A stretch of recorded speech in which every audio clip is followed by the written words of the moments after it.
Hey guys, hope you're having a good day. So I decided that today I'm going to do the most irritating, cliche, stereotypical vlogger video to do, which is things that irritate me. But in an effort not to be quite so mainstream, I am going to do it kind of a little bit different, and that's going to be things that irritate me about London public transport. On a side note, I have noticed now in society, everybody doesn't want to be mainstream. Everybody wants to be an individual. Everybody wants to be unique, to the point where now so many people are trying to be an individual, trying not to be mainstream, that the new mainstream is in fact not wanting to be mainstream. So by trying not to be mainstream, you are in fact being mainstream, and the only way to not be mainstream is to want to be mainstream. Did that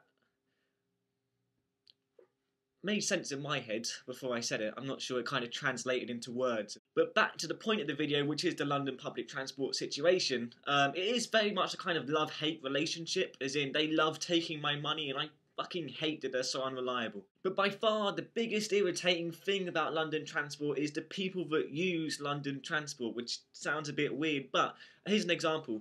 At really busy stations, there's often a massive queue to get out because there's not enough ticket machines, and you've got to get your ticket and you've got to put your ticket in the machine, and then the machine opens up and it lets you through.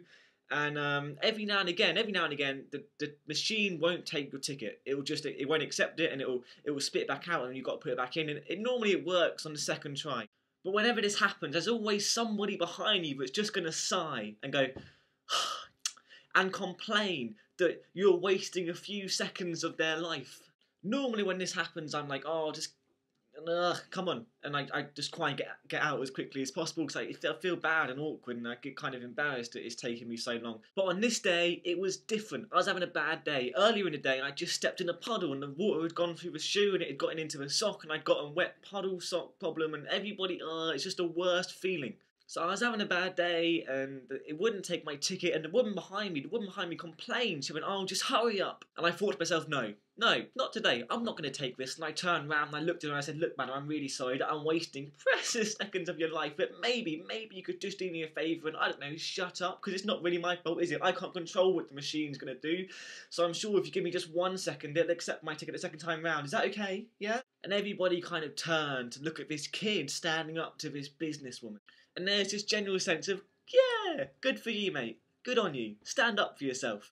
So I was feeling good. I was feeling great. I was on top of the world, and I turned around and I took my ticket back and I tried it again, and the machine wouldn't take it. It beeped again. And then the ticket guard, who stands on the side of the wall, looked over to me and kind of shouted, "You're using the wrong ticket."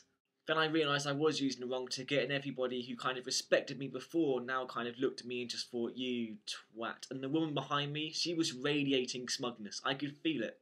Now I can't think of any kind of question that relates to this video that I can ask you guys, but if you've got any funny travel stories or anything that relates to this video, let us all know in the comments. And I'll see you next week.